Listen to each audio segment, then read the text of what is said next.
Hermanos, muy buenas noches. Vamos a continuar con nuestro taller de los jueves. Estamos desarrollando los profetas de Israel. Ahora revisando, encontré que este tema lo empezamos a trabajar el 1 de junio. O sea, junio, julio, agosto. Estamos en el cuarto mes desarrollando los profetas de Israel. Miren cómo toma tiempo. El día de hoy pensé, y se me ocurrió recién hoy día, antes de continuar agregando más y más profetas, hacer un repaso de lo que hemos visto hasta ahora. Creo que va a ser justo y necesario para ayudarnos a fijar ideas y a no confundir, porque si no es como que se mete toda la licuadora y después anda, separa la papaya del plátano y del jugo de naranja, ya todo se mezcló, ¿no? Entonces, hacer un pequeño alto, recorrer nuestros pasos y fijar algunas ideas. Pero bueno, antes de comenzar nuestra sesión, como acostumbramos, hagamos una oración inicial. Si ha ofrecido nuestra hermana Marcela, adelante. Ah, Buenas noches. En el nombre del Padre, del Hijo y del Espíritu Santo. Señor, hoy te pedimos por los jóvenes que han escuchado ese sígueme y se han levantado para seguirte. Santifica a nuestros sacerdotes. Amadísimo Jesús, gracias por tu palabra que nos anima a seguirte, tal como lo hizo San Mateo, que lo dejó todo y se lanzó a un mundo desconocido donde su única certeza eras tú. Y tú, como buen pastor, lo formaste para ser tu apóstol, para que nos legara tu grandeza y tu poder en su evangelio. Concédenos por su intercesión saber seguirte y ser fieles a tu llamado. El mensaje del Señor resuena en toda la tierra. Amén. En nombre del Padre, del Hijo y del Espíritu Santo. Amén. Amén. Gracias, Marcela. Ujú. Hermanos, entonces, muy buenas noches y a nuestro tema. Decíamos, vamos a hacer un repaso de los profetas que hemos ido viendo hasta el jueves pasado, para que no se nos mezcle más, porque como vamos a ver, estamos a la mitad del camino con los profetas. En primer lugar, comparto una diapositiva de ese 1 de junio, en que comenzamos con el tema profetas. Y les planteaba algunas preguntas. Miren, ahí están las preguntas y no sé si ya a esas alturas podemos sentirnos más cómodos con ellas. ¿Qué es y qué no es un profeta? ¿Qué papel juegan en el pueblo de Israel? ¿Qué profetas tenemos en la Biblia? Hermana, por favor, ya. ¿Qué profetas tenemos en la Biblia? La cuarta pregunta, ¿vivieron todos en la misma época? ¿Todos los profetas escribieron libros? ¿Se les puede clasificar de alguna manera? ¿Quién fue el primer profeta? ¿Quién fue el último profeta? ¿Por qué son importantes para nosotros? Miren, algunas preguntas y pueden haber más. Algunas preguntas que yo les decía como un pequeño y tranquilo desafío, ¿no? Empezamos nuestro curso de profetas y pocos tenían respuestas a varias de estas preguntas. En la medida en que avancemos, debería ser más y más fácil contestarlas. Luego compartimos este cuadro esquemático, que también les he pasado para que lo tengan. El que desee que lo imprima, porque ayuda un montón. Están todos los profetas, tanto los que escriben como los que no, y agrupados en tres y en función de una línea de tiempo. Por un lado, los profetas que viven en la etapa que conocemos como pre-exilio. Por otro lado, la etapa del exilio. Y finalmente los profetas que viven en la etapa del post-exilio. Yo creo que ya sería ocioso repetir a qué nos referimos con pre-exilio, con exilio y con post-exilio. Igual estoy para ustedes si es que tienen alguna duda. Interesante leer cada columna. En los preexílicos tenemos más. Y ustedes pueden ir chequeando de cuál ya hemos hablado y de cuál no. De Natán hemos dicho poco, casi nada, ¿no? ¿Alguien se acuerda, un poco por cultura bíblica, quién fue Natán?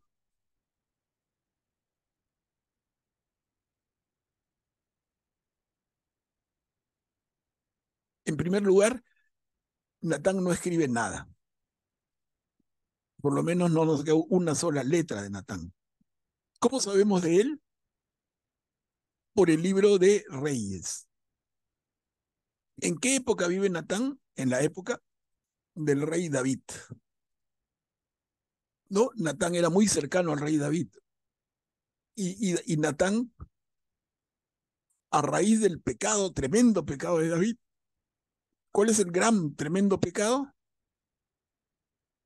Deshacerse del marido de Betsabé para quedarse con ella.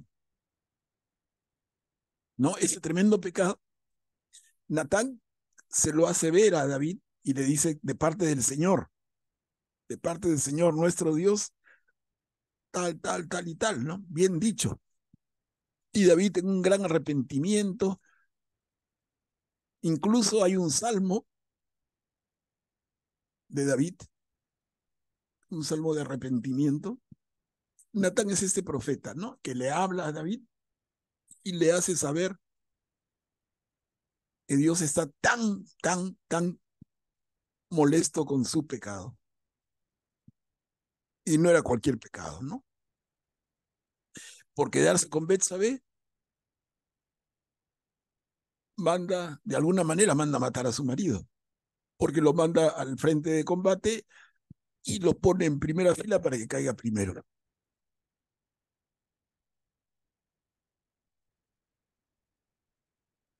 Luego tenemos a Elías. De Elías hemos hablado. Elías no escribe nada, pero de él sabemos por el libro de Reyes. Luego, Eliseo. Eliseo no escribe nada y vamos a hablar un poquito de él. Luego está Amós, a quien ya vimos, Oseas, que ya vimos, Isaías, que ya vimos, Jeremías, que vimos, luego Sofonías, Nahum y Habacuc, que no hemos visto aún. En los exílicos, en los del tiempo del exilio babilónico, tenemos a Ezequiel, a quien ya vimos, a Abdías, a quien ya vimos, y el segundo Isaías, Deutero Isaías, que ya vimos. En los post-exílicos tenemos a quien llamamos Trito Isaías o tercer Isaías, ya lo vimos, Ageo, nos falta Zacarías, nos falta Jonás, nos falta Malaquías, nos falta y Joel, ya lo vimos. Como ven entonces, esta tablita que les pasé para que la tengan a la mano, por un lado tenemos a los profetas todos, pero agrupados de acuerdo al momento que les toca vivir. Y el momento que les toca vivir marca bastante de su propio mensaje. ¿No? Debe ayudarnos para cuando revisamos, repasamos, tener esa tablita a la mano. De repente, esa hoja que han impreso la doblan en dos y la ponen en su Biblia y por ahí la vuelven a abrir, que se acostumbren a verla, ¿no?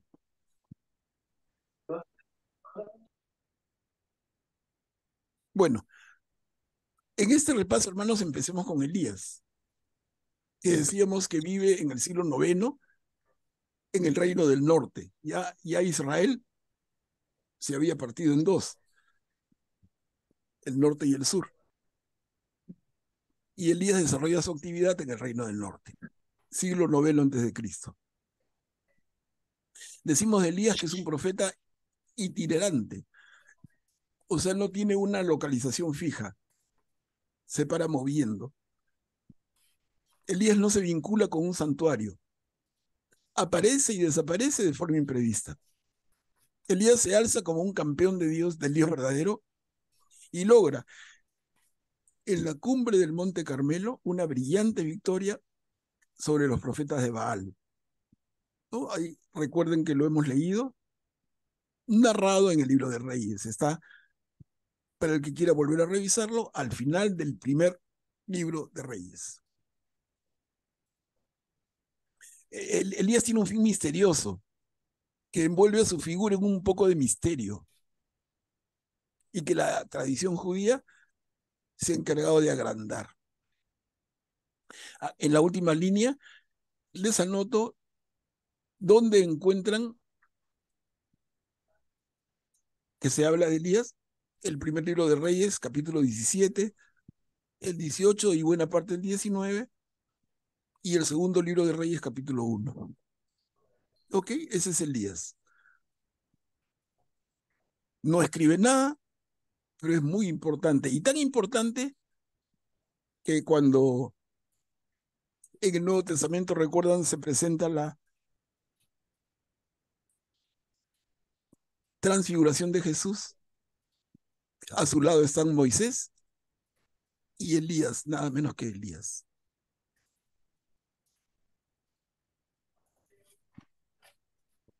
Por favor, cualquier intervención, me avisan. Luego viene Eliseo. No habíamos hablado de Eliseo, corrijo ahora. Eliseo no escribe nada tampoco. Eliseo es discípulo y continuador de Elías.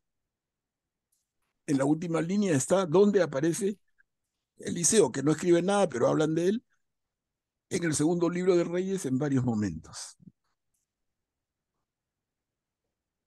Decimos de Eliseo, de este discípulo de Elías, que al contrario de su maestro, que era solitario, Eliseo sí se relaciona mucho con la vida de su tiempo.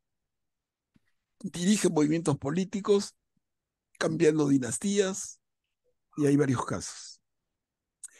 Eliseo se especializa en milagros de agua. Elías, habíamos visto, hace milagros de fuego. Eliseo con el agua de Jericó, los niños de Betel, la viuda, el tsunamita, la olla, la multiplicación de los panes, la curación de Naamán, el hacha perdida en el Jordán, la resurrección de un muerto al entrar en contacto con el cadáver de Eliseo. Miren, entonces Eliseo, junto con Elías, su maestro. Cuando Elías es recogido por el carro de fuego, que lo lleva al cielo, le deja su manto en señal de que continúa su misión y le deja su espíritu a Eliseo. Luego vimos a Isaías, y aquí deben ya tener mucho más claro. Decíamos de Isaías que es el primero de los profetas mayores de Israel. Y pongo mayores entre comillas, ¿por qué? Porque hay profetas mayores y profetas menores, y decíamos, no porque sean más o menos importantes, sino por la extensión de sus textos. Y Isaías es el que escribe más. Su libro tiene 66 capítulos. A este Isaías, durante siglos se le atribuyó toda esta obra de 66 capítulos, pero hoy entendemos que esta está dividida en tres partes, ¿no? Del capítulo 1 al 39 corresponde a un primer Isaías, del 40 al 55 un segundo Isaías, y del 56 al 66 un tercer Isaías. Relacionándolo con la diapositiva anterior del esquema, el capítulo 1, 39, tenemos al Isaías del pre-exilio. Del 40 al 55, el Isaías del exilio. Y del 56 al 66, el Isaías del post-exilio.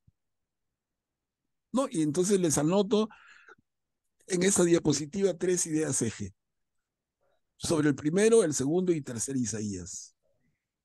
¿Alguien que me pueda ayudar, porfa? El primer Isaías.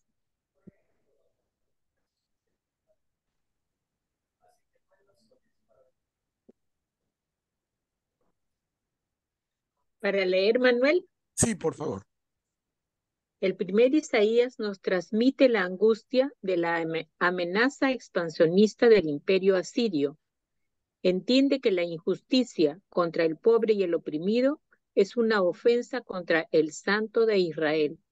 Trata de avivar la vacilante fe del pueblo y ve en el potencial invasor la acción correctiva del Señor.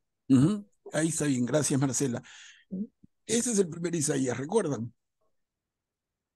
¿No? Entonces él ve en la injusticia que se comete contra el pobre y el oprimido, contra el marginado, ve una ofensa contra Dios, que le llama el Santo de Israel. Y añadimos, el primer Isaías trata de avivar la fe del pueblo, que está bien tibiona. ¿Y qué más nos dice Isaías? Nos dice que el invasor extranjero actúa con la gracia de Dios. El Señor le da el visto bueno. ¿Por qué? Porque el invasor está actuando como corrector. Esa idea la transmite Isaías muy claramente y le dice al gobernante y le dice al pueblo, no se opongan, no se resistan. Esta acción, esta invasión, el Señor la ha mandado para corregirnos, no para destruirnos, para corregirnos. Pero igual no le hacen caso, ¿no? Luego el segundo Isaías. Decimos el segundo Isaías inyecta esperanza entre los desterrados en Babilonia durante el ascenso del rey Ciro. Entonces, ese es un Isaías que es otra persona, ya no puede ser el mismo porque nadie vive tantos años. Desde este momento al anterior han pasado como 150 años. Ese segundo Isaías es un discípulo de Isaías que toma su nombre y sigue su libro. Capítulos, decíamos, del 40 al 55. Y en esta parte, el segundo Isaías, el Deutero Isaías, eh, infunde mucho optimismo, mucha esperanza, que es necesaria porque el pueblo, arrancado de su maceta, arrancado de su terruño, destruida su ciudad y su templo, se siente tan mal, tan perdido. Entonces aparece, según Isaías, como un profeta de la esperanza. Y luego tenemos al tercer Isaías, que corresponde al periodo post-exílico. ¿Quién me puede ayudar a leer? ¿Yo puedo? Claro. Bien. Isaías es el primero de los profetas No, mayores. no, no, Cuchi, ¿No? la última viñeta estamos. No, tienen que ir Ah, siguiéndome. Si perdón. no, estamos perdidos en el espacio. Sí, El tercer Isaías, perdón. Sí, el tercer Isaías enfrenta una situación también particular. Al volver del destierro, el pueblo se desencanta y desilusiona al ver que no se cumplen las maravillosas promesas del segundo Isaías. El autor lucha por mantener viva la esperanza. ajá, gracias, Cuchi. Entonces tenemos el tercer Isaías en esta situación particular. Ya es el momento del post-exilio, el pueblo vuelve del destierro, pero se desilusiona, se desencanta, por una razón muy clara. O sea, después del sufrimiento por el que han pasado, ven que las promesas no se cumplen, ¿no? Entonces viene la desilusión, viene el desencanto.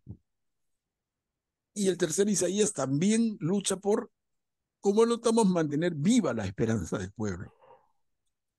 ¿Ok? Entonces, este es Isaías y recuerden que lo hemos estudiado con bastante detalle, varias profecías de Isaías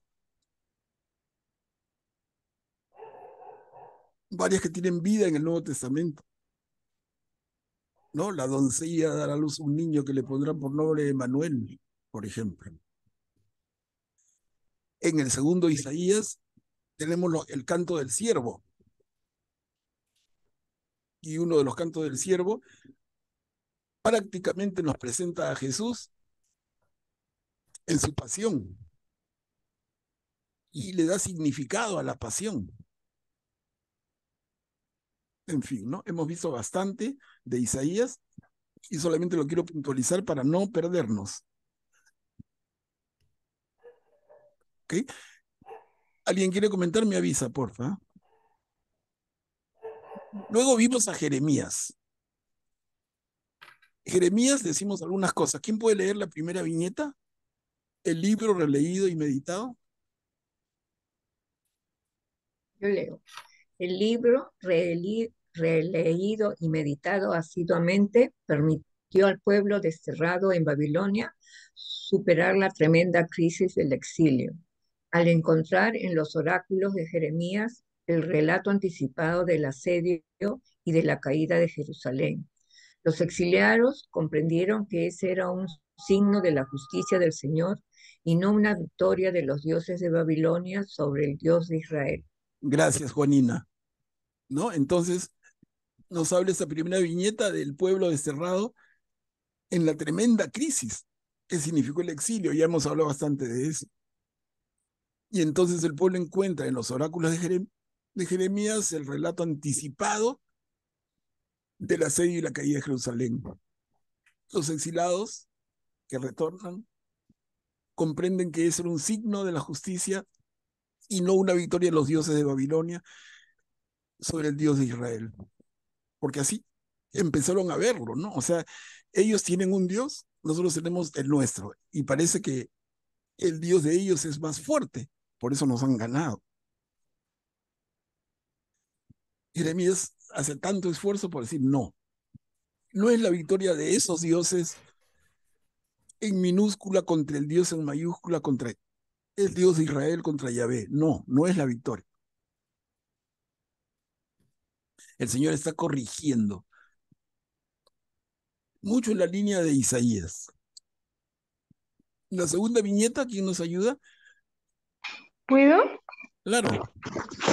En el momento en que se veían privados de las instituciones religiosas y políticas que constituían los soportes materiales de la fe, Jeremías continuaba enseñándoles más con su vida que con sus palabras que lo esencial de la religión no es el culto exterior, sino la unión personal con Dios y la fidelidad a sus mandamientos.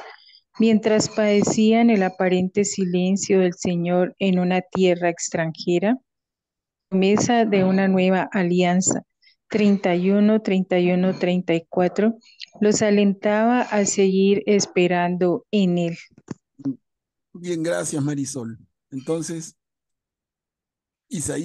Jeremías nos dice, esa segunda viñeta enseña más con su vida que con sus palabras. Una coherencia total. Y la tercera viñeta, el aparente fracaso de Jeremías.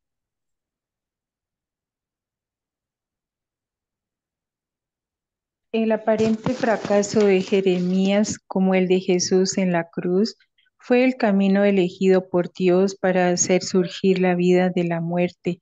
La tradición cristiana ha visto en Jeremías la imagen más acabada del servicio sufriente. Del siervo. La Perdón, imagen más del acabada del siervo siervo sufriente. sufriente. Hermanos, hemos leído del siervo sufriente hasta 4 cantos. No se me confunda. ¿No? El siervo sufriente. Entonces, la iglesia naciente, la iglesia cristiana, va a ver en Jeremías la imagen más acabada del siervo sufriente, aunque también, y con todo derecho, podemos verlo como profecía del propio Jesús. ¿Ok? Entonces, hasta ahorita tenemos en el repaso a Elías, presentamos a Eliseo, su discípulo, a Isaías, primero, segundo y tercero, a Jeremías, y hasta ahorita vamos viendo en qué momento le toca vivir a cada uno, ¿no? Sobre todo si es preexílico, exílico o posexílico, porque cada momento es diferente. A ver, continuamos. Y tenemos a Ezequiel. ¿Quién me ayuda a leer?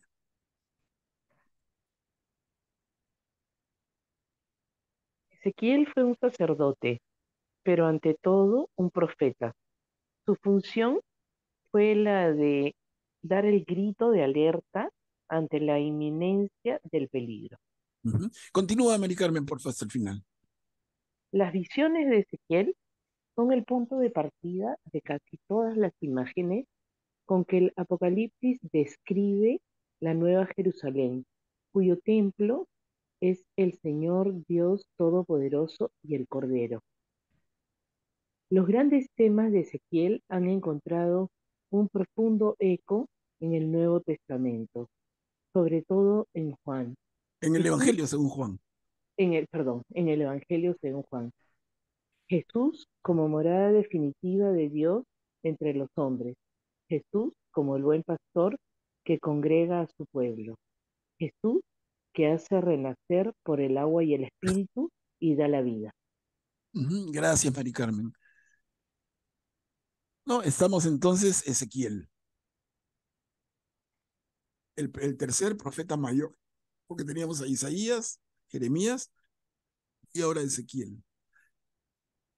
Ezequiel es este muchacho que se formaba para ser sacerdote, todavía no lo era cuando le pesque el destierro babilonio, porque no tenía 30 años, ¿no? Entonces sabemos que en aquella época quien se preparaba para sacerdote tenía una formación rigurosa, pero tenía que cumplir 30 años de edad. Miren. Y Ezequiel es deportado antes de los 30. Entonces llega y él cumple 30 años en Babilonia. Pero más que sacerdote es un profeta. Y da el grito de alerta ante la inminencia del peligro. Tiene muchas visiones apocalípticas. Y entonces sus grandes temas los va a tomar el Nuevo Testamento, sobre todo el Evangelio según Juan, ¿no? Los que están ahí. Y de Ezequiel viene Daniel. A ver, ¿quién me ayuda? ¿Puedo? Yo leo. Ah, tranquila.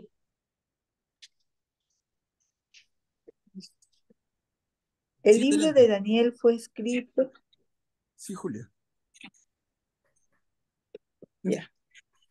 El libro de Daniel fue escrito hacia el 165 a.C., cuando el rey Antíoco IV Epifanes pretendió helenizar por la fuerza al pueblo judío, obligándolo a abandonar la ley de Moisés y a la práctica del culto pagano difundido en todo el imperio seleucida.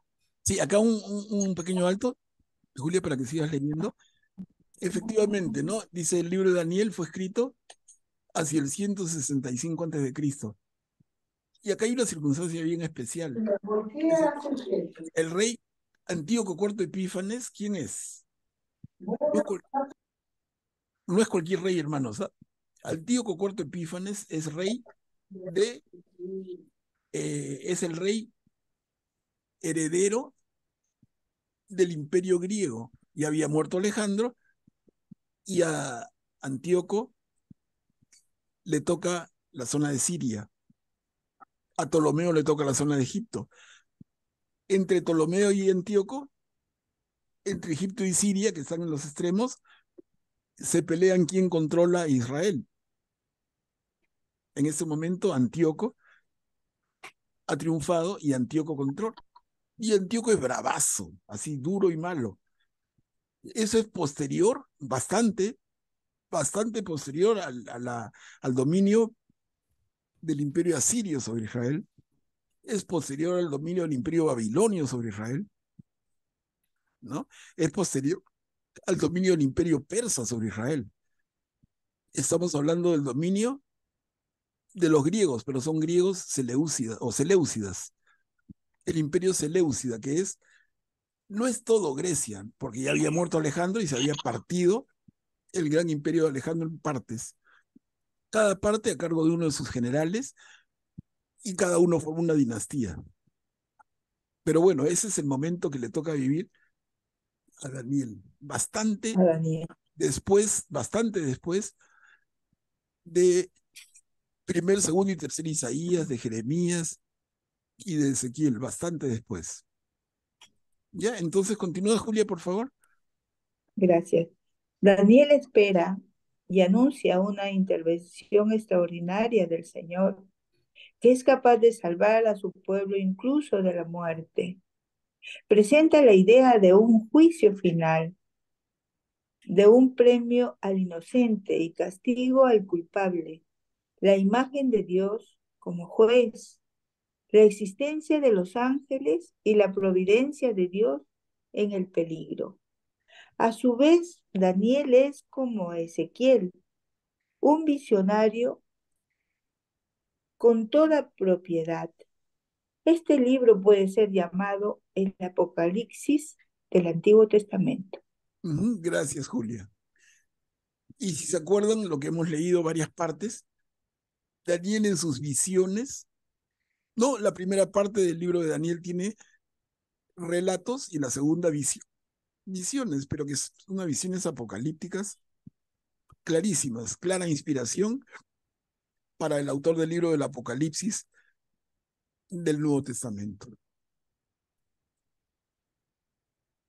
Eso hemos visto de Daniel.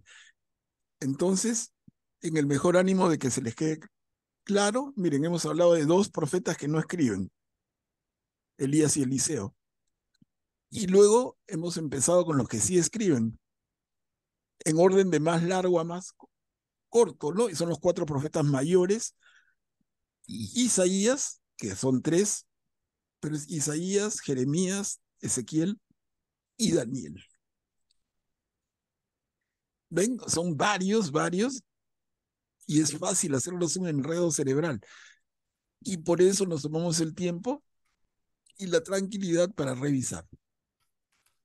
Aprovechen para comentar y para terminar de aclarar. Luego hablamos de Oseas.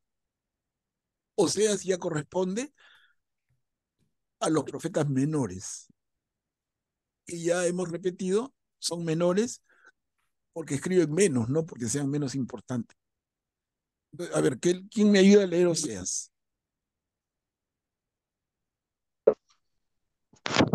Oseas desempeñó su ministerio profético en el reino de Israel. Fue contemporáneo del profeta Isaías. ¿Sigo? Sí, por favor. Oseas vivió un drama en su vida. Su esposa se prostituyó. Los nombres de sus hijos, Jezrael, no compadecida y no es mi pueblo, se refieren a la triste situación del pueblo que ha olvidado a su Señor. El profeta ama a su esposa, desea rescatarla y perdonarla. Es el primero en presentar la alianza del Señor con Israel en clave de alianza nupcial. En el Nuevo Testamento, la unión de Cristo con la Iglesia. A través de la experiencia conyugal del profeta, el libro expresa un mensaje de esperanza y un futuro feliz. La novedad en la profecía es la tenacidad del amor de Dios que inspira el amor y la conversión. Gracias, Marisol. Miren, recordamos a Oseas, ¿no? Entonces, lo que ha leído nuestra hermana Marisol está clarito y lo resume, creo que bastante bien. Sí, Augusto, adelante. Sí, tenía una consulta con respecto a Daniel. O sea que Daniel escribió en el mismo, por la misma época en que se tienen por escrito los libros de los llamados libros deuterocanónicos, ¿no? Y también hay tres, creo que son tres capítulos que también se tienen de Daniel en ese, que deben haber sido escritos también por esa época, pero que no son aceptados eh, en el canon hebreo, ¿no? Hombre, en el canon judío, más bien dicho. Ya. Sí, pero no, sí está bien el comentario, ¿no? Pero no, no se va a confundir la gente más que ayudarla. No, No pero me refería hablamos si, de, si es escrito en esa misma época de los libros deuterocanónicos, ¿no? claro, Más o menos, más por o ahí. menos en la misma época. La época que más referencia puedes hacer es la rebelión de los macabeos, en la época de Daniel. Acaba de pasar la rebelión de los macabeos. Eso inspira mucho a Daniel.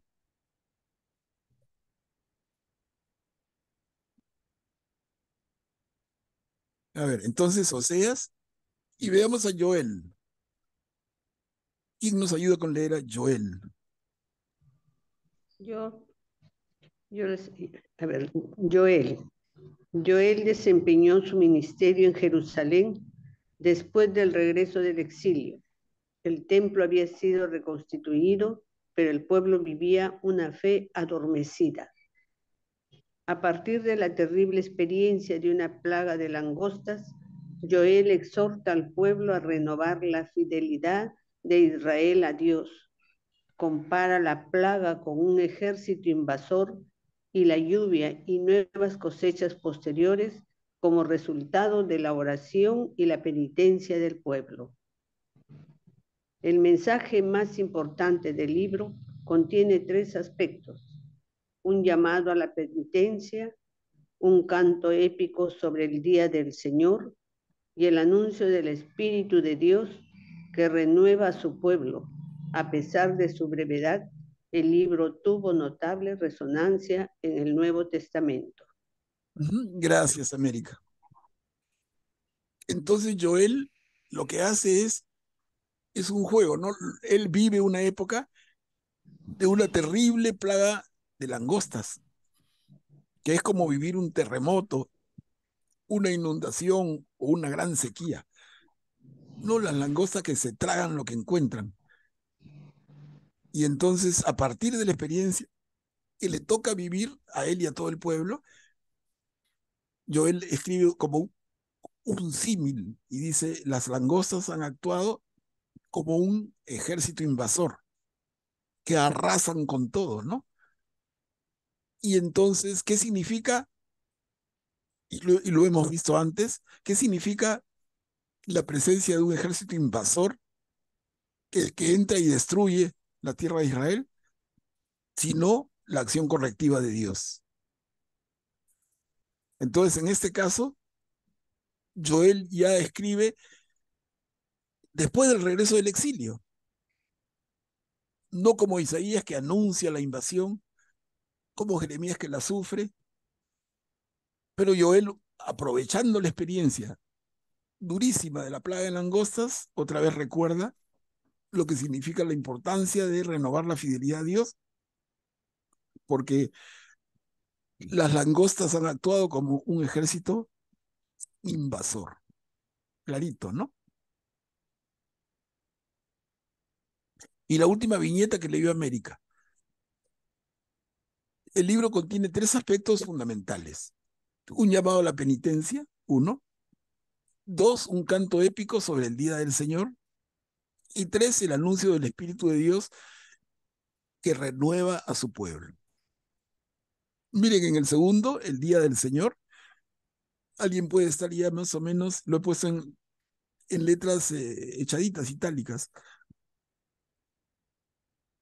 El día del Señor. Podríamos estar imaginando. ¿Por qué? Porque la gente va a esperar el día del Señor como el día de la redención, como el día maravilloso. ¿Cuándo viene el día del Señor? Dice el pueblo. ¿Cómo lo podríamos pensar hoy? ¿Cuándo nos llega el día del Señor? Pero ya Joel empieza a advertir, cuidado, ¿no? El día del Señor va a ser maravilloso para todos o para algunos no. Empieza la reflexión. Vamos a verlo más. Ese es Joel. Luego vimos a Amós. ¿Quién me ayuda leyendo a Amós?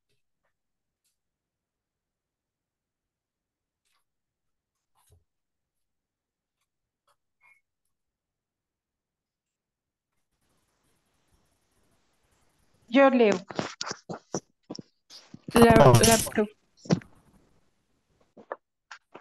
La profecía de Amós son de las más antiguas de la Biblia, 765 a.C. El Señor lo envió a profetizar al reino del norte, que vivía una gran bonanza. Se enfrentó especialmente con la injusticia social y con la falsa piedad.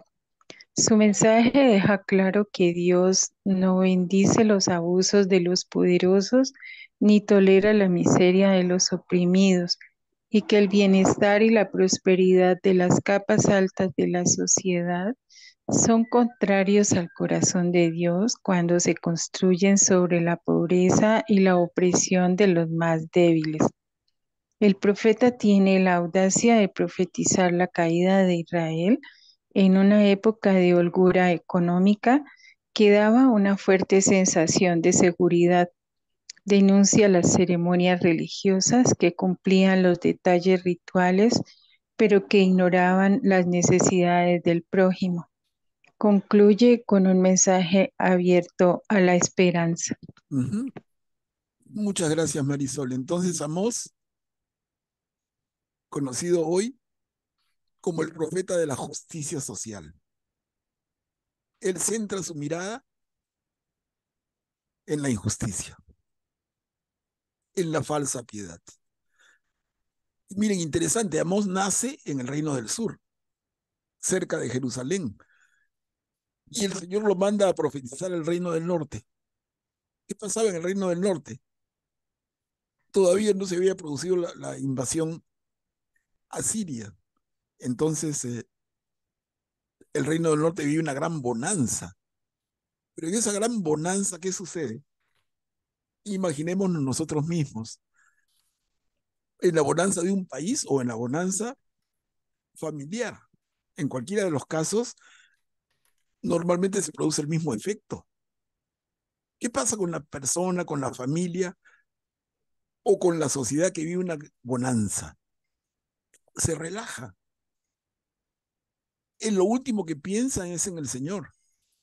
Se siente tan cómodo, tan protegido, pero es una falsa protección.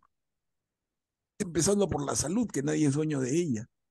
En cualquier momento algo pasa y la salud, que parecía pues de acero, se debilita y ahí nos acordamos, ¿no? Dios mío, en cualquier momento alguien nos daña, nos perjudica, pero mientras tanto la bonanza crea una sensación de una falsa protección. ¿Estamos de acuerdo? Una falsa seguridad. Y entonces Amós, como vimos, denuncia a las ceremonias religiosas que cumplen con todos los ritos, pero que ignoran la necesidad del prójimo. ¿Qué tal mensaje, hermanos? Miren, hablamos del siglo VIII antes de Cristo, estamos en el siglo XXI después de Cristo. 21 y 8, 29 siglos, casi. Casi 29 siglos desde Amós a nosotros. Y su mensaje sigue siendo absolutamente vigente, estaremos de acuerdo.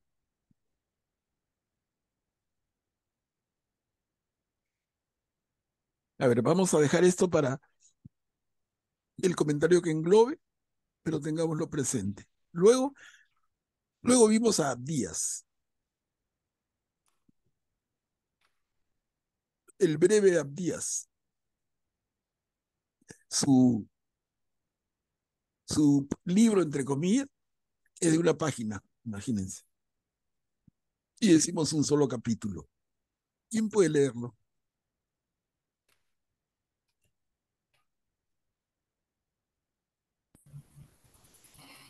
Abdías.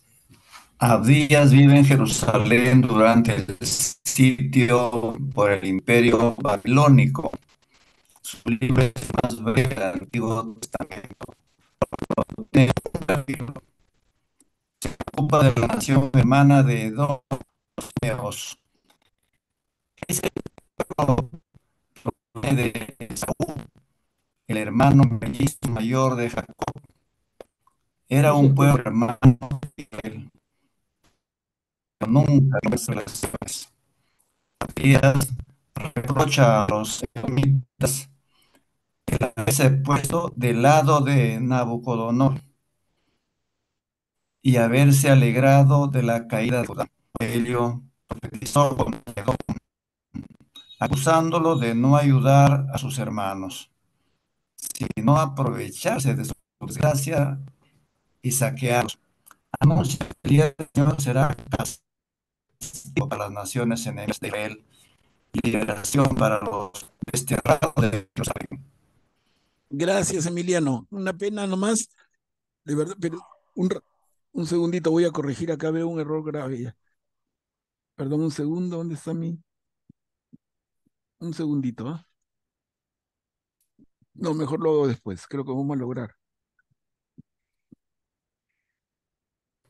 Voy a malograr. ¿Qué pasa? Nabucodonosor, ahí me he equivocado claramente en escribirlo, ¿no? Entonces, Nabucodonosor. Todo el libro, entre comillas, es el librititito, esa página, ese capítulo que dedica Abdías a su labor profética tan breve, va contra los idumeos, los habitantes del pueblo de Edom, ¿no? Ya hablamos de eso el otro día, solamente quiero recordarles. Y al final, como lo vio Emiliano, lamentablemente sus señales se corta muchísimo, casi no se ha entendido, pero por favor léanlo. Todos, ¿no? Anuncia que el día del Señor será castigo para las naciones enemigas de Israel y liberación para los desterrados de Jerusalén. Entonces, acá está más claro. Ese ansiado día del Señor, que algunos tontamente lo ven como el día maravilloso para todos, no es tanto así. Porque va a ser un día de júbilo para los justos, pero para los infieles va a ser un día de castigo, ¿no? El día del Señor. Podría hacernos pensar, hermanos, en el día del juicio, perfectamente. Entonces, no es que el día del juicio todos salgamos con una estrellita en la frente, porque habrán quienes se han portado tan mal y han dado la espalda a Dios de tal manera que no es que precisamente van a salir aprobados. Y este es el mensaje de Abdías. Miren, hasta ahí hemos llegado. En esta relación están los profetas de Israel, que incluye nuestra Biblia, los profetas que escriben. ¿Estamos de acuerdo? Miren, Isaías con sus 66 capítulos, que ya vimos, y repito, son 3 Isaías, Jeremías y sus 52 capítulos, Ezequiel con 48, Daniel con 14, Oseas con 14, Joel con 4, Amós con 9 y Abdías con 1. Y nos falta la columna de la derecha. Hemos visto entonces 2, 4, 6, 8. Hemos visto a 8 profetas y nos faltan 8 más. Esto me hizo pensar esta mañana y dije, ¿seguimos con los otros 8 o hacemos un pequeño alto para hacer este recuento, esta revisión, darnos un aire como de mitad de camino, ubicarnos bien y luego continuar con el resto? Son otros 8. Jonás, Miqueas, Nahum, Habacuc, Sofonías, Ageo, Zacarías y Malaquías. De los que quedan, el más extenso es Zacarías. que también tiene todo un, un mensaje apocalíptico. Zacarías se da la mano con Daniel, como los libros apocalípticos del Antiguo Testamento. Entonces, hermanos, hasta aquí esta revisión. Quisiera que hagamos alguna reflexión, tengamos la tranquilidad y la confianza de hacerla. ¿Cuál es mi preocupación? Hermanos, ¿cuál es mi preocupación? Y repito, que se les haga un licuado en la cabeza. Miren la columna de la izquierda. Isaías, Jeremías, Ezequiel, Daniel, Oseas, Joel, Amós y Abdías. Hasta ahí nomás. Esos profetas ya entraron a la licuadora y ya le dimos un minuto de batido. Sacamos el líquido que ha resultado medio espeso, lo vaciamos en un vaso y queda pues un rico jugo mixto. Pero anda, reconoce los ingredientes. Sepáralos. Si nos pasa eso en el cerebro, mancamos, ¿no? Entonces, por eso les digo, hacer este ejercicio es necesario. Definitivamente todos son profetas y tienen mucho en común. Pero lo interesante es ver también qué tiene cada uno en particular. A ver, les doy la palabra, hermanos, por favor, con toda confianza.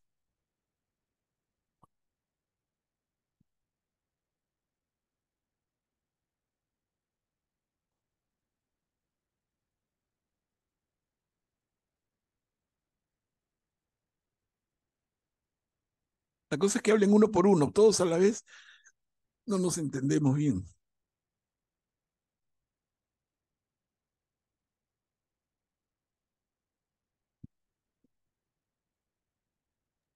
Manuel Pablo, una preguntita. Sí, Juanina. Este, en en los profetas que has mandado hoy día, en ese preexílicos, exílicos y post, no figura Daniel. Quería saber por qué, por Ah, dónde error va mío, él. error mío. A ver, ese error mío es posexílico largo. No Largamente, figura, no figura. no, es largamente posexílico. Vive pero lejos, lejos después del exilio. O sea, si ustedes pueden añadirle, iría en la columna de los posexílicos y debajo de Joel, ¿no? Un puntito más y escriban Daniel, yo también lo voy a hacer. Se me ha pasado. Buena observación, Juanina.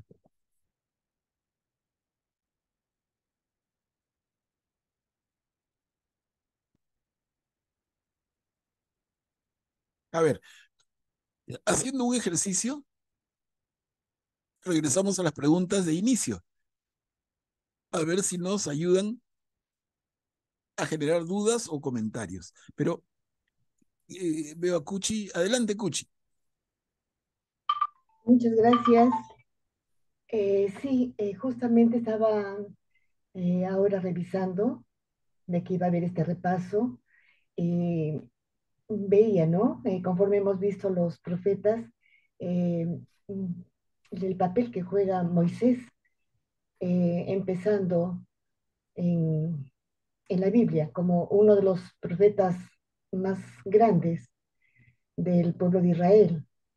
Y también se ha obviado la figura del profeta Samuel, eh, que también es otro de los grandes, ¿no? Que no escriben nada, no porque, como bien nos explicó profesor, está en libros, lo mencionan en libros de Reyes. Eso es lo que quería compartir. Claro, de Samuel, incluso Cuchi, hay un libro que se llama el libro de Samuel. Primer libro de Samuel y segundo libro de Samuel, antes que el de Reyes, ¿no? Claro, estamos de acuerdo. Y que Moisés es un profeta, además, es cierto. Porque profeta es el que habla por Dios. O mejor dicho, el Señor habla a través de él. Y definitivamente cuando Moisés transmite al pueblo las enseñanzas del Señor, lo que vamos a llamar finalmente y de una manera muy simplista los 10 mandamientos, definitivamente está actuando como profeta. Está transmitiendo la palabra de Dios, porque no es invento de Moisés. No es Moisés que nos dice cómo vivir y cómo comportarnos, qué hacer y qué no hacer. Es el Señor que usa a Moisés para transmitir esa enseñanza que luego la Biblia hebrea va a recoger y nuestra Biblia cristiana como la ley en mayúscula, ¿no? Entonces tiene razón el comentario, absolutamente. Una preguntita, por favor. Sí, Emiliano. En el cuadro que presentó usted, los preexilios, exilios y proféticos, no encuentro a Miqueas. Otro error, entonces, ¿ven? Voy a revisarla. Miqueas. Sí, voy a revisarla y se los vuelvo a pasar. Miqueas era contemporáneo de Isaías, dice, ¿no? Por eso, entonces tengo que incluirlo. Muy bien observado, Emiliano, gracias. ¿Ven? Hacemos control de calidad entre todos, ¿no? Es como que ese texto está siendo revisado y, y va a salir una edición sí. más pulida. Perfecto eso. Miqueas. Algo que no está claro. Hermano Manuel. Sí, Tito. Ya, algo que se me está confundiendo ahora. Y bueno, se está clasificando a los profetas mayores y menores, pero también de acuerdo al tiempo que vivieron, ¿no? Antes, durante y después del exilio. Yo había entendido que en las revisiones que hicimos antes en cuanto al profeta Ezequiel, que anunciaba la caída de Jerusalén, el destierro a Caldea, Ezequiel está clasificado acá porque entiendo que se fue con los desterrados a Caldea, ¿no? Ezequiel. A Babilonia, sí. Y que Daniel vivió el cautiverio en Caldea, ¿no? O sea, los dos serían clasificados como exílicos. No, no, no. ¿O cómo es? No, Tito, mira. A ver, primera cosa, cuando dices Caldea, está bien dicho, pero mejor decir Babilonia directamente, para no confundirnos, ¿ya? Babilonia. Entonces, es el exilio babilónico. Esa gente es trasladada, es desterrada a Babilonia. Ezequiel es un joven desterrado a Babilonia. Y cuando llega a Babilonia, cumple la edad de ejercer su sacerdocio, pero ya está en el destierro, ya no hay templo. Y Ezequiel va a convertirse en profeta en el exilio, no es antes. ¿No? Y Daniel se presta a confusión, como vimos en la sesión que nos tocó desarrollarlo. Daniel se presta a confusión, ¿por qué? Porque Daniel se pone su traje espacial y se mete en el túnel del tiempo, con una intención de transmitir un mensaje.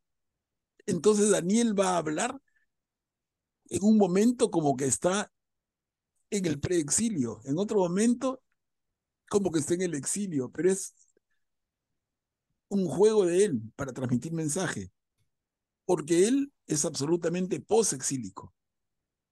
Es uno de los profetas más recientes. Él vive en la época de la revuelta de los macabeos, en el siglo II antes de Cristo, mucho después del posexilio incluso. Los judíos habían regresado a Jerusalén. El templo de Jerusalén estaba hace bastantes años reconstruido. Ya. O sea, es otro momento.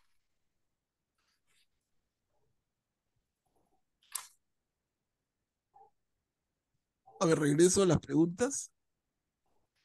A ver si los ayudan a tener dudas.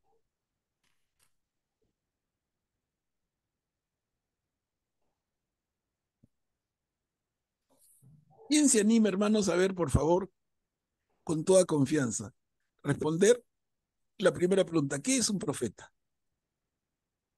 A esas alturas, aunque nos falta revisar a la mitad, pero a esas alturas ya pueden ustedes tener una idea propia, breve y sencilla, en el ejercicio que trato de hacer siempre con ustedes.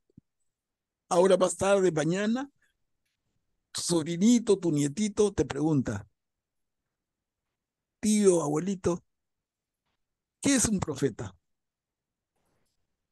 Hermano, ¿cómo le explicamos? En las palabras más fáciles, más sencillas y de acuerdo a lo que estamos entendiendo.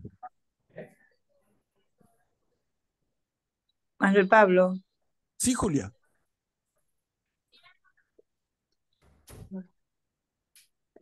un profeta es un hijo de Dios, un personaje que ha sido escogido por Dios, separado por Él. Desconocemos desde qué momento nos imaginamos mucho antes de haber sido creado para un determinado propósito de Dios, que es ayudar en la conversión de los pueblos de esa época, ¿no? En este caso, el pueblo judío. Pero ¿Por qué dices en no este es caso? cualquier persona. Pero, ¿por qué dices en este caso y en otro caso de otro pueblo? Eh, Porque estamos hablando del exilio, del posexilio, No, pero por eso ¿no? entonces tú estarías condicionando la respuesta, pero la pregunta es clara, ¿no? ¿Qué es un profeta? Depende de qué pueblo, o sea, Todo, en el sí, imperio de los tienes incas, razón. en el imperio de los incas En había ese, profetas también. sí, sí, sí. No, no, este es en el Antiguo Testamento Claro, entonces son profetas de Israel, ¿no? de Israel, claro. Que habían profetas en otras naciones, claro, pero eran más confundidos con adivinos y con cosas así. Como hasta ahora, ¿no? En provincias, en el Perú, se ve y es muy curioso, ¿no? Personas que hasta con animalitos te pasan Claro, el cuy, pasan el huevo, hacen una y- y otra cosa rara sí, sí. y echan agua con Inclusive en aceite esa y te dicen misma, qué te va a pasar.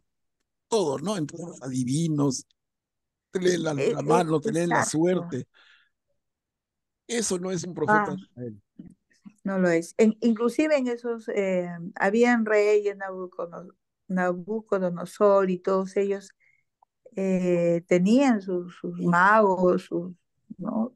Sus adivinos, que inclusive cuando no daban con lo que ellos querían, sus sueños, los mataban.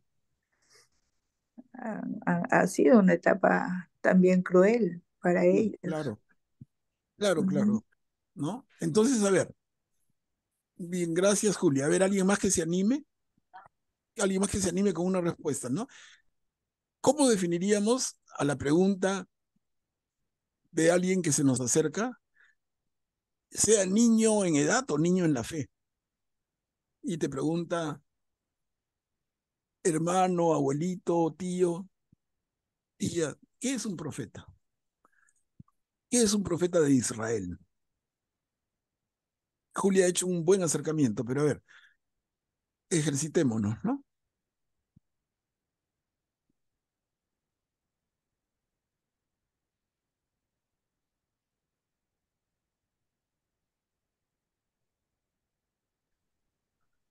¿Podría Eh, responder? Claro, Eh, bueno, yo considero que es una persona elegida por Dios para transmitir un mensaje necesario para la época que están viviendo, pero que al mismo tiempo, dado que es dirigido todo por Dios, va a tener una relevancia futura que en ese momento desconoce la persona, desconoce el pueblo, pero que va a tener una relevancia futura eh, predispuesta por Dios en cierto momento de la historia, ¿no? ya, bien. Bien, gracias, Augusto. Entonces tenemos la opinión de Julia La de Augusto, ¿alguien más? Una tercera sería valiosa. Bueno, un profeta es un mensajero y un intérprete de la palabra divina. Ellos no solo eh, dan a conocer lo que Dios le va revelando, sino también son sus acciones y con su vida misma. Todo en ellos es profecía. Eso es para mí. Claro, y eso que tú dices, Juchi, muy bien, se ve reflejado más que nada en Jeremías, ¿no? Su vida misma es profecía. A ver, y avanzamos como ejercicio. ¿Qué papel juegan la segunda, ¿no? ¿Qué papel juegan en el pueblo de Israel? ¿Quién se anima? ¿Qué papel juegan estos profetas en el pueblo?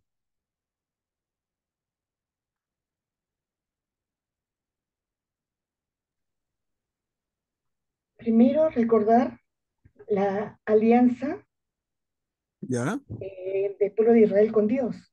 Perfecto, Segundo, denunciar las infidelidades. Y perfecto, tercero, el anuncio del Mesías. perfecto. Y Juchi ha dicho tres cosas, ¿no? la primera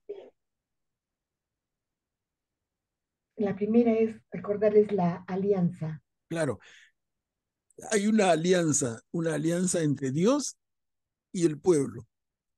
Y los profetas la recuerdan. Uno. Dijiste segundo,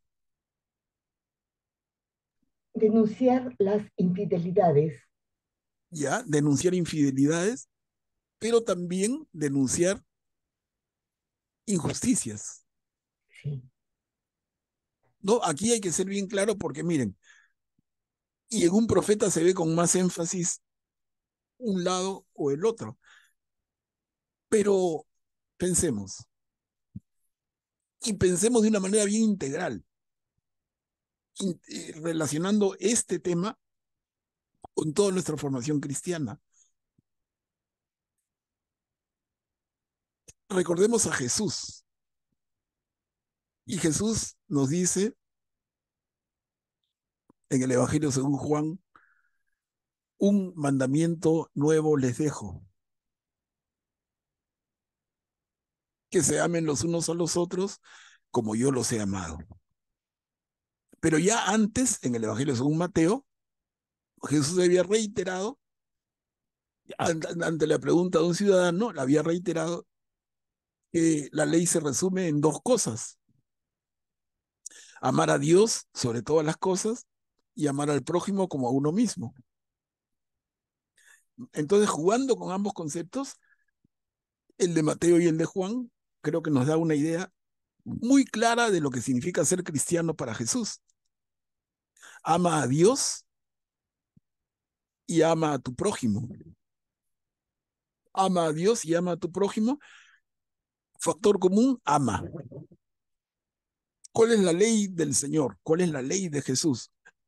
La ley del amor. Ama. Ahora, decimos, ama a Dios, ama a tu prójimo. ¿Y qué tiene que ver eso con la alianza? ¿Qué espera el Señor de nosotros? ¿Qué le recuerdan los profetas permanentemente en sus propias palabras al pueblo de Israel? Le recuerdan ambas cosas. Les digo, algunos profetas con más énfasis en una o en otra, pero son los dos temas constantes. Miren qué interesante. Por ejemplo, Isaías, cuando se aferra tanto al pedido de la fidelidad en el amor a Dios. El profeta Amós, cuando se preocupa tanto y se aferra tanto al concepto de trato justo al otro, al prójimo, y apunta al amor al prójimo. Ambos conceptos están, hermanos, presentes siempre. Lo que pasa es que algunos de los profetas va a darle más peso al uno que al otro, o viceversa, pero ambos están siempre y se dan la mano de manera mágica, maravillosa, inspiradísima con la ley de Jesús. Ama a Dios y ama a tu prójimo. Entonces, si yo cometo un pecado de infidelidad a Dios, no lo estoy amando. Si yo cometo un pecado de injusticia, no estoy amando a mi prójimo.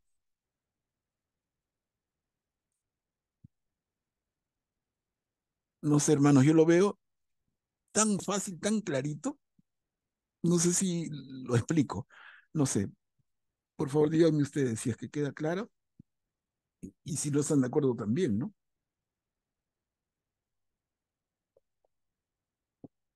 No, no es que los profetas vengan a hablar de otra cosa. Finalmente, con el énfasis que le den a lo que le dan, hablan del amor a Dios y del amor al prójimo. Miren, resumimos todo.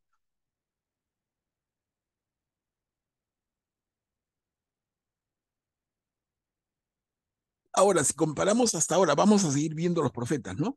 Como les digo, estamos a la mitad. Pero si nosotros pensamos en los profetas y su mensaje va como un mensaje social al pueblo, ¿no? Pero luego tenemos el Evangelio y el mensaje nos viene a cada uno. Se pueden dar cuenta de esa diferencia, ¿no? El Señor Jesús nos habla a cada uno y hay maravillosos ejemplos, montón. Pero de los más lindos, por ejemplo, el Sermón de la Montaña y dentro del Sermón de la Montaña las bienaventuranzas. Jesús nos habla a cada uno. El profeta le habla al grupo, al pueblo, a la sociedad. Una pequeña diferencia, pero los mensajes no son diferentes. El profeta le va a pedir al pueblo fidelidad a Dios y Jesús te va a pedir a ti y a mí fidelidad a Dios. El profeta le habla al pueblo de la justicia social y Jesús te va a pedir a ti y a mí que actuemos igual de la misma manera, siendo justos.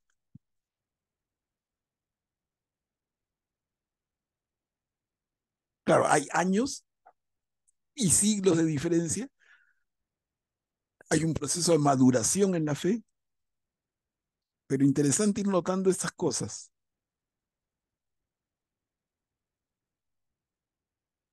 Bueno, la tercera pregunta, ¿qué profetas tenemos en la Biblia? Ya los hemos revisado y me han corregido la tablita. La cuarta, ¿vivieron todos en la misma época? Y la respuesta es un claro no. Pero tampoco es que vivieron en cualquier época.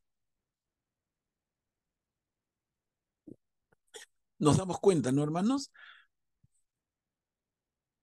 No son la misma época en detalle. Los hemos separado en exílicos y post-exílicos, y esto cubre un periodo como de 300 años. Pero tampoco es que hubieran profetas en la época de Abraham, de Isaac, de Jacob. Moisés él mismo es un profeta, pero no habían profetas en la época de Moisés, ¿no? Aparecen, o sea, el periodo profético, para que lo vaya, creo que se ve clarito, pero para ponerlo en palabras, ¿no? El periodo profético empieza con la monarquía, empieza, como bien nos hacían acordar, con Samuel David. y el rey David. Samuel y el rey David. Entonces empezamos en esta época de la monarquía y continúa hasta más o menos la rebelión de los macabeos, ahí se acaba. Entonces, estamos hablando de un periodo de 800 años en que dura el movimiento profético. antes del año 1000 y después del año 200, cifras redondas aproximadas, ya no hay profetas. Claro, excepciones hay. Por ejemplo, va a aparecer Juan el Bautista como el último profeta del Antiguo Testamento. Y Juan el Bautista tampoco escribe nada, ¿no? Pero digamos, como movimiento, ese es el periodo. Ahora, la otra pregunta dice, ¿todos los profetas escribieron libros? Y la respuesta es no. Ya hemos visto eso, ¿no? Algunos escriben, otros no. Incluso, no solamente eso, acá podría haber otra pregunta. ¿Todos los profetas dedican su vida entera a la profecía? Y la respuesta es no. Hay algunos profetas, como Isaías o Jeremías, por ejemplo, que dedican su vida entera a la actividad profética. Y hay otros que podríamos llamar profetas de un fin de semana. Miren, y no le quita. Hay profetas muy prolijos y muy escriben un montón. Hay otros que escriben muy poquito. Hemos visto a Abdías como el extremo de un solo capítulo, pero vamos a ver por ahí hay profetas de 2 capítulos, o sea, también cortitos. Y otros que no escriben nada. Y la siguiente pregunta, ¿se les puede clasificar de alguna manera? Sí, hemos presentado algunas, ¿no? Hoy día les he recordado esta, que tiene que ver con una línea de tiempo entre antes del exilio, el exilio y después del exilio. Pero también hay otras formas de verlo, ¿no? La siguiente pregunta, ¿quién fue el primer profeta? Y por ahí Cuchi lo recordaba. El primer profeta se le puede considerar con todo derecho a Moisés, con todo derecho. Pero el primer profeta que escribe, ¿quién sería? Isaías. ¿Quién, perdón? Atrévanse, no pasa nada. Samuel. No, Isaías. El primer profeta que escribe es Isaías. Isaías. Claro. Ahora, ¿quién fue el último profeta? Y la respuesta está clarita, Juan el Bautista, ¿no? Pero el último profeta que escribe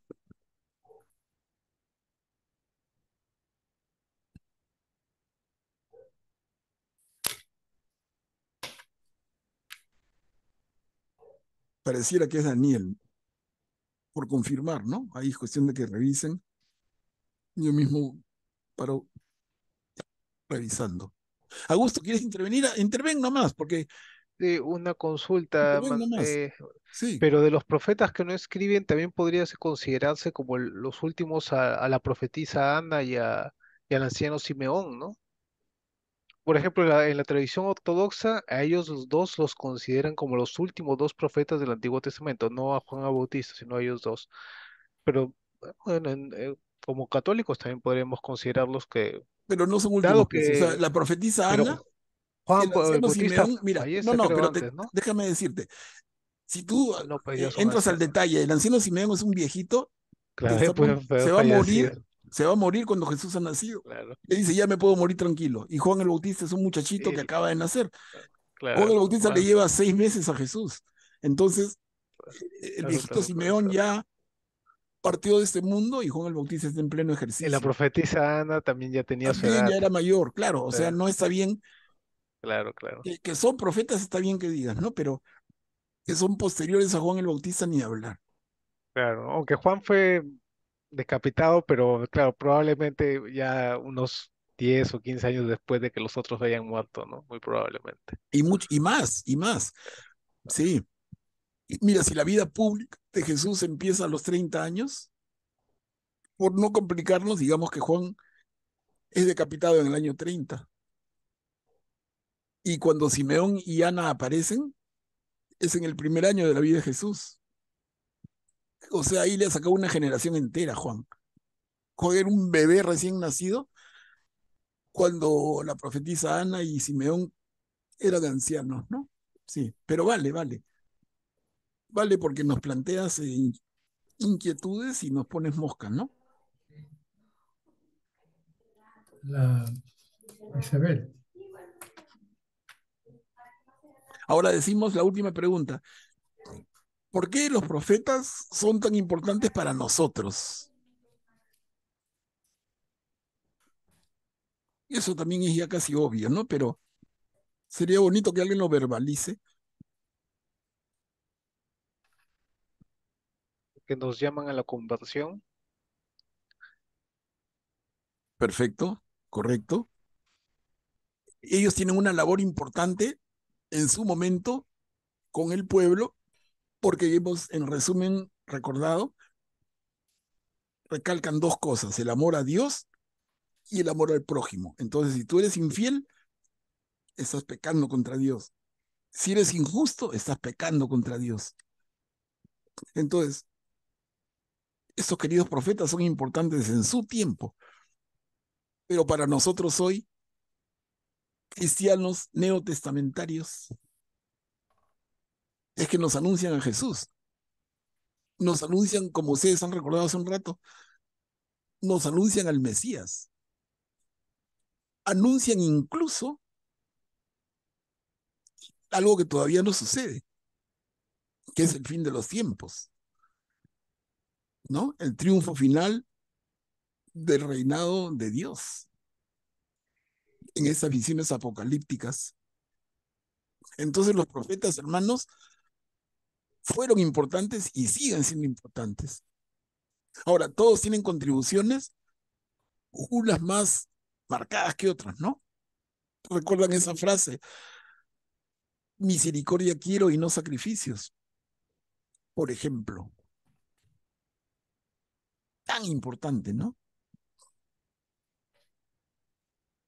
Esta idea que tenemos tan presente de la unión sagrada de Jesús y la iglesia. Tan importante. Y esto viene ¿desde cuándo? Miren, desde los profetas.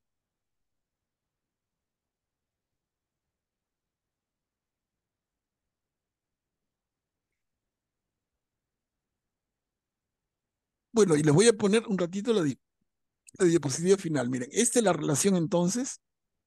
Son los 4 mayores y los 12 menores. 16 profetas que escriben. Hemos visto la fila de la izquierda. Son 8 y nos falta la fila de la derecha, que son 8 más.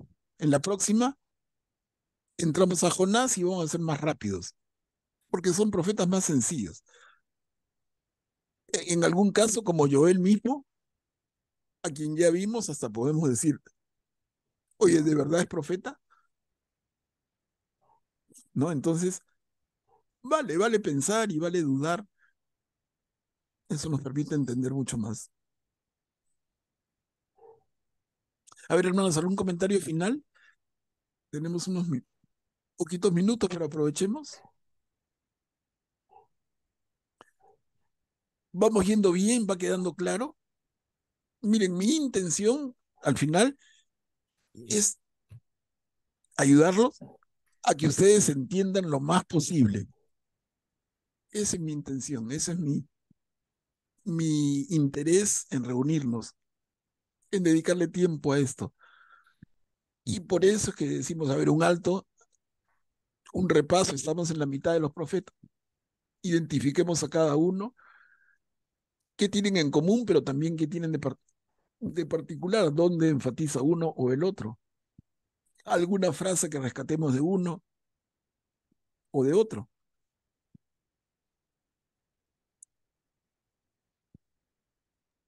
Todos los profetas nos advierten y todos nos dan esperanza, ¿no? Son cuestiones comunes. Manuel Pablo, buenas noches. Tengo una Bien, duda. sí, El último profeta fue Juan Bautista o fue Juan el Evangelista? No, Juan, Porque Juan Bautista tampoco escribió nada. no, no, pero si no escribe no importa, ¿no? Si no escribe no, Ya. no le hace, o sea, les digo, no porque no escriba deja de ser profeta. El más grande de los profetas de Israel es Elías, Elías, sí, y no no escribió ni una escribió nada. letra, no Sí, escribió sí, ni una letra, ¿no? Entonces, sí, es que tenía la duda. sí, y Jesús nos va a decir, Jesús mismo nos va a decir, de Juan el Bautista es el último profeta de el antiguo Israel, de el Antiguo Testamento. Porque también alguien ahorita salta y me dice, oye, o sea que en el Nuevo Testamento no hay profetas, y se arma la guerra, ¿no? Y la respuesta es un claro sí, sí hay.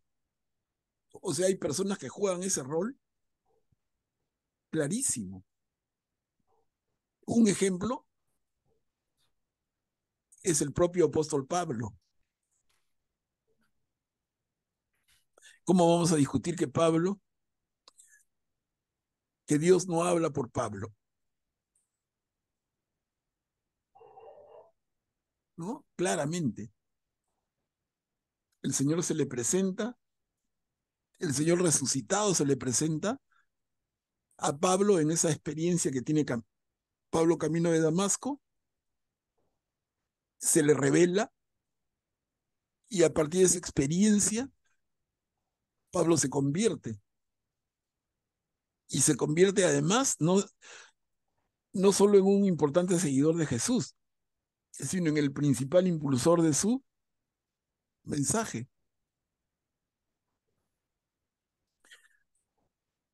Entonces hay profetas en el Nuevo Testamento y después, claro,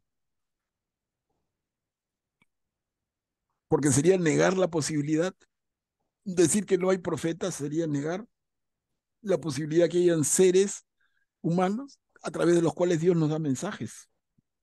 Eso sería una barbaridad, ¿no? Muchos de O- los santos también, ¿no? Se podrían considerar como profetas.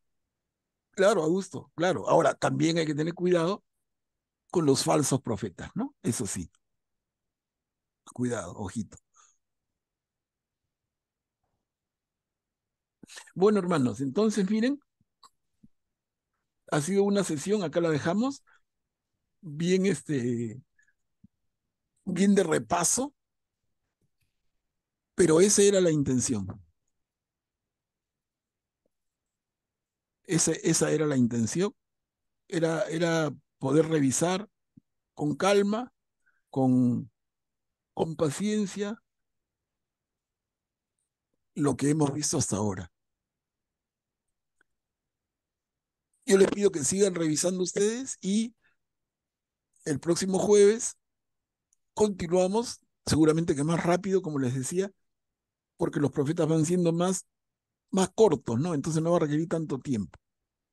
Y el primero que vamos a ver empezando el próximo jueves es Jonás. Jonás, que es un relato con mensaje. Bueno, hermanos, ¿alguna palabra final? Si no, les pediría por favor a alguien de ustedes que se encargue de la oración final.